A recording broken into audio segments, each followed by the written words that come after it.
Halo teman-teman, kita dari kelompok 8 FK Undip 2019 bakal membahas satu hal yang menarik nih, yaitu mengenai sistem surveillance. Jadi, sistem surveillance itu apa sih?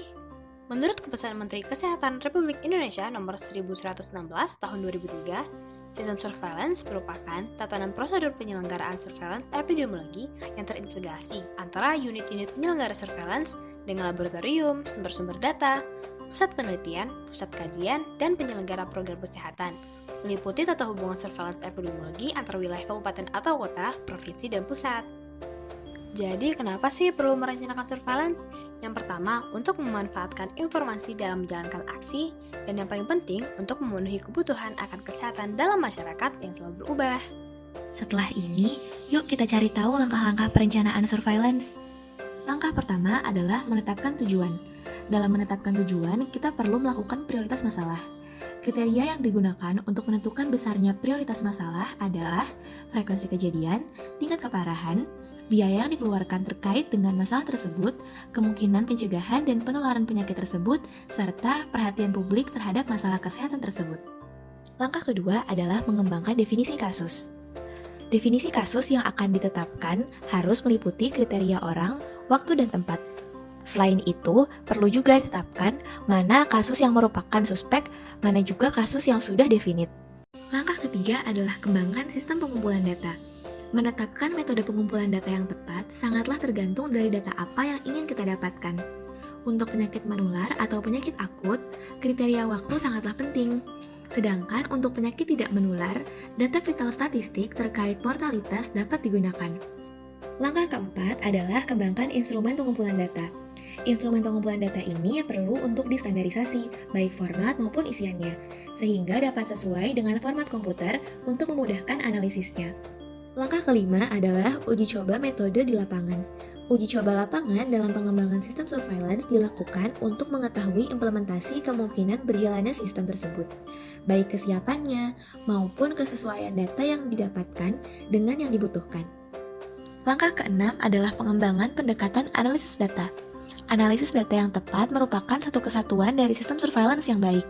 Cara analisis data surveillance harus direncanakan seiring dengan disusunnya instrumen pengumpulan data. Langkah ketujuh adalah penetapan mekanisme penyebarluasan informasi. Tujuan dari proses ini adalah memungkinkan pengambilan kebijakan untuk melihat dan mengerti implikasi dari informasi yang didapatkan, sehingga keputusan yang diambil dapat tepat untuk dijalankan. Oleh karena itu, sebaiknya data disajikan dalam bentuk yang mudah orang mengerti, contohnya dalam bentuk tabel maupun grafik dan pemetaan. Langkah ke-8 atau langkah terakhir adalah penetapan metode evaluasi. Hal yang penting untuk dijawab dalam setiap sistem evaluasi sistem surveillance adalah 1. Apakah tujuan dibangunnya sistem surveillance telah tercapai? 2. Apakah sistem yang dibangun telah menjawab masalah yang ada? 3. Apakah informasi tersedia tepat waktu dan bagaimana penggunaannya? Selain itu, perlu juga dinilai ketepatan waktu, kemudahan dijalankan, fleksibilitas, akseptabilitas, sensitivitas, predictive value positif, nilai representatif, dan cost efektifnya. Materi yang selanjutnya ada pelaku perencanaan surveillance. Dalam pelaksanaannya, surveillance dapat berjalan dengan optimal apabila didukung dan disupport oleh pihak-pihak kesehatan terkait, mulai dari lini atas hingga lini bawah sebagai pelaksananya. Lalu, pihak-pihak mana saja yang ikut terlibat? Pertama, Kementerian Kesehatan sebagai ujung tombak pelaku kesehatan di Indonesia. Kedua, Dinas Kesehatan yang berada di daerah-daerah. Selanjutnya ada pengelola program penyakit tertentu. Kemudian Pusat Data dan Informasi atau yang biasa kita sebut dengan Pusdatin. Lalu ke bawah ada Badan Penelitian dan Pengembangan Kesehatan, Rumah Sakit, Laboratorium Kesehatan Masyarakat, Puskesmas, Sektor Kesehatan Swasta, Lembaga Pendidikan Tinggi, Kedokteran dan Kesehatan Masyarakat, mitra non-pemerintah dan pemangku kepentingan lain yang terlibat, kelompok masyarakat, dan yang terakhir pihak-pihak lain yang berkepentingan. Semua pihak-pihak ini tentunya mempunyai peran dan fungsi masing-masing dalam menjalankan sistem surveillance kesehatan masyarakat. Yang terakhir, yuk kita lihat contoh perencanaan surveillance. Surveillance tuberkulosis di Kabupaten Gresik. Nah, apa aja sih langkah-langkahnya? Langkah pertama, penetapan tujuan. Pada perencanaan surveillance, sudah ditetapkan tuberkulosis sebagai tujuan surveillance. Tuberkulosis itu sendiri menjadi salah satu dari masalah kesehatan yang membutuhkan penyelesaian di Kabupaten Gresik pada tahun 2015. Langkah kedua, pengembangan definisi kasus. Secara definisi, tuberkulosis merupakan penyakit menular yang disebabkan oleh Mycobacterium tuberculosa dan cara penularannya melalui droplet. Tahap awal penemuan dilakukan dengan menjaring orang yang memiliki gejala tuberkulosis, lalu dilakukan pemeriksaan secara laboratoris.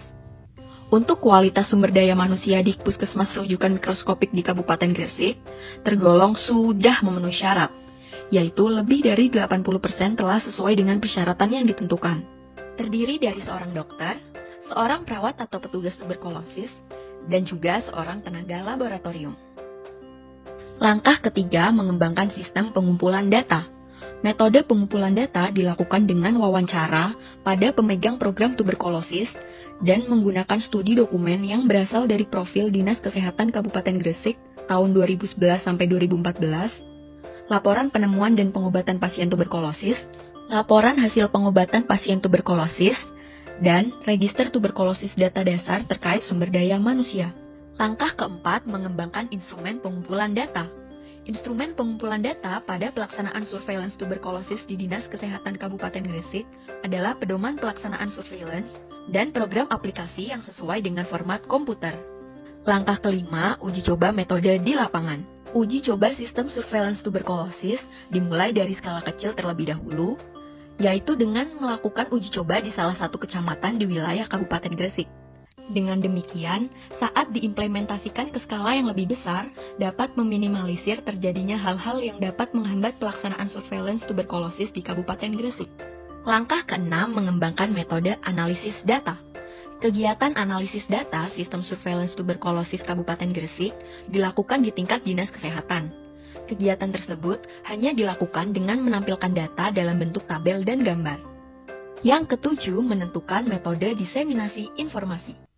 Diseminasi informasi dilakukan setiap ada pertemuan antara kepala puskesmas, pengelola program, dan juga saat pelaksanaan monitoring evaluasi. Diseminasi informasi ini dilakukan dalam bentuk pemaparan tentang perkembangan tuberkulosis. Dan yang terakhir, langkah ke-8, menetapkan metode evaluasi. Evaluasi sistem surveillance dilakukan dengan menilai beberapa komponen sistem surveillance, serta penilaian menurut atribut sistem surveillance. Nah, sekian dulu ya pembahasan kali ini. Semoga teman-teman bisa lebih paham mengenai sistem surveillance. Kita dari kelompok 8, pamit undur diri. Terima kasih.